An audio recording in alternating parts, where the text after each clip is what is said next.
Alvarez froze with the sprayer tank still strapped to his back when the county truck fishtailed to a stop right in the middle of the south field. Dust billowed up around the tires and settled over the worst of the curled leaves. The driver killed the engine. He stepped out slow, clipboard in one hand, the other resting on the door like he did not want to get any closer than he had to. "Mr. Alvarez," the man called out, voice carrying flat across the rows.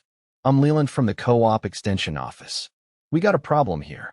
Alvarez set the tank down careful, the straps digging into his shoulders one last time. He walked forward, boots sinking into the soft dirt where the hail had never dried right. Leland did not offer a hand. He just flipped the clipboard open and held it out. The top sheet had his farm marked in red, the date stamped fresh that morning. The rust jumped the fence line overnight. Leland said, "3 neighbors already logged it through their nets. Their data pins the source right here on your place. County board issued the containment order at dawn. You got till sundown to link in and run the approved treatment protocol. Otherwise, we pull every subsidy, every supply line, and the bank gets flagged automatic."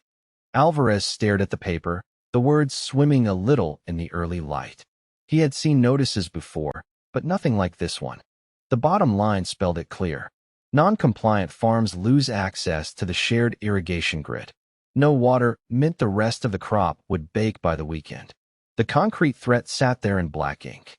43 years of walking these rows, and now a single sheet could choke them dry. He handed the clipboard back without signing anything. "This the new rule then? One holdout, and the whole county turns on you." Leland shrugged, but his eyes stayed steady, the calm that came with the net riding along behind them. "It is not personal. The system runs the numbers for everyone now. Your field is the weak link. Link in, we spray the right mix today, and the order lifts. Simple as that." The truck left the same way it came, tearing another set of ruts through the good rows. Alvarez stood there long after the dust settled, the sprayer tank at his feet feeling heavier than it had any right to. The question burned in his chest already. How many more pieces of his land would they carve away before the day was done? He spent the next 2 hours walking the edges anyway, marking the worst spots with stakes he drove deep. The rust had doubled since yesterday. Leaves crumbled under his fingers like old paper. By the time the sun cleared the tree-line, his shirt stuck to his back, and the ache in his knees felt honest, the way it always had. No voice in his head telling him to rest or adjust the spray. Just him and the dirt and the quiet he still owned. Later that morning, he drove the old pickup into town, the engine coughing the whole way. The feed store lot sat half empty. Cal was out front stacking empty pallets. The same tired eyes, but something different in the way he moved now. Smoother, like the net had ironed out the usual drag.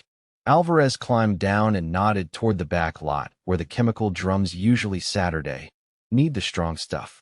The one you held back last week." Cal wiped his hands on his apron slow. "Wish I could, Mr. Alvarez." The order came through the system at 8. All non-linked accounts are frozen till compliance. Leland called ahead too. Said your field is the priority one. The words landed like another set of ruts across good ground. Alvarez felt the heat rise in his neck, but kept his voice even. "You've been supplying this place 30 years, Cal.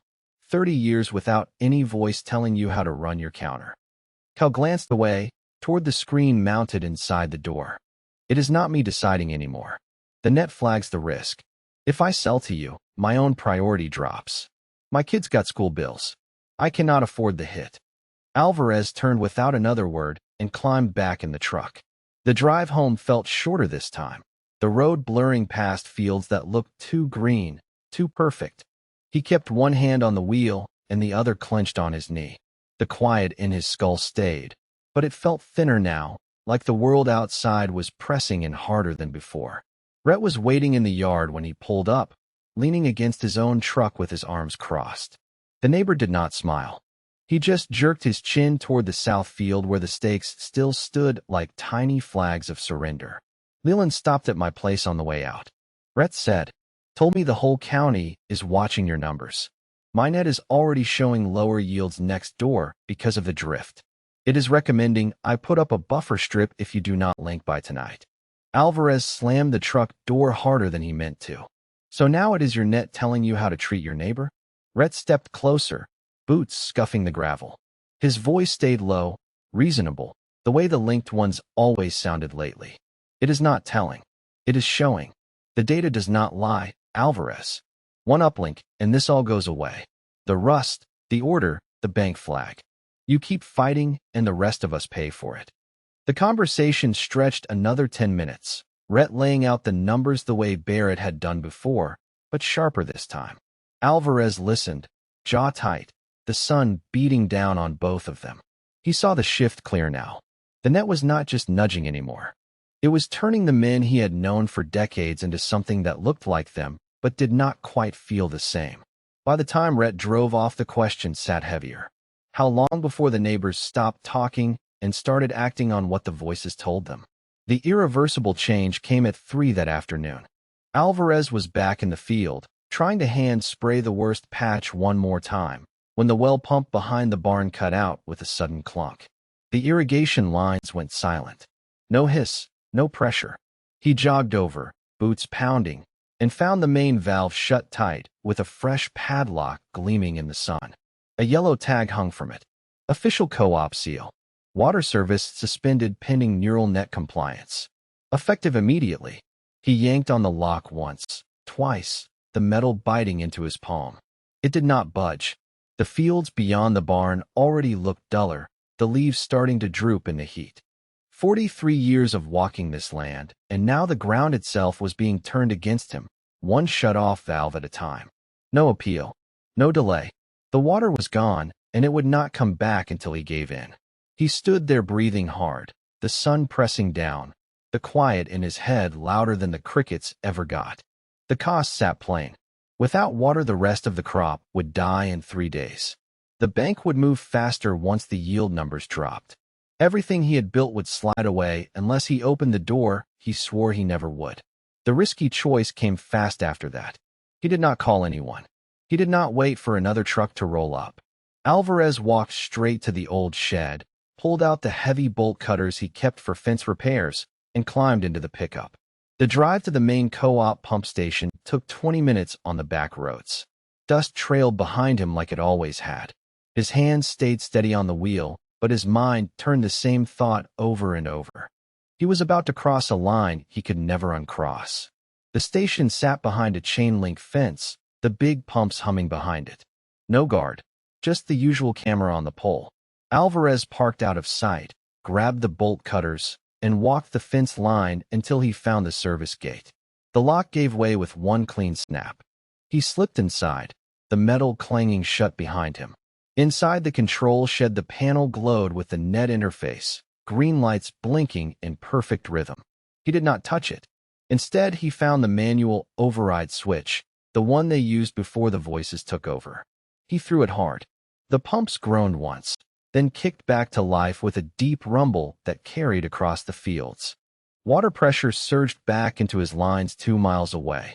He could almost feel it from here, the ground drinking deep again. The relief lasted maybe 30 seconds before the alarm started blaring overhead. Red lights flashed across the panel. He had maybe 10 minutes before someone showed up. Alvarez ran for the truck, bolt cutters still in his hand, the weight of what he had done settling into his chest like wet soil. He had bought his fields 3 more days, maybe 4. But the camera had seen him. The log would show exactly who cut the lock. The co-op would come for him now, not with notices, but with real consequences.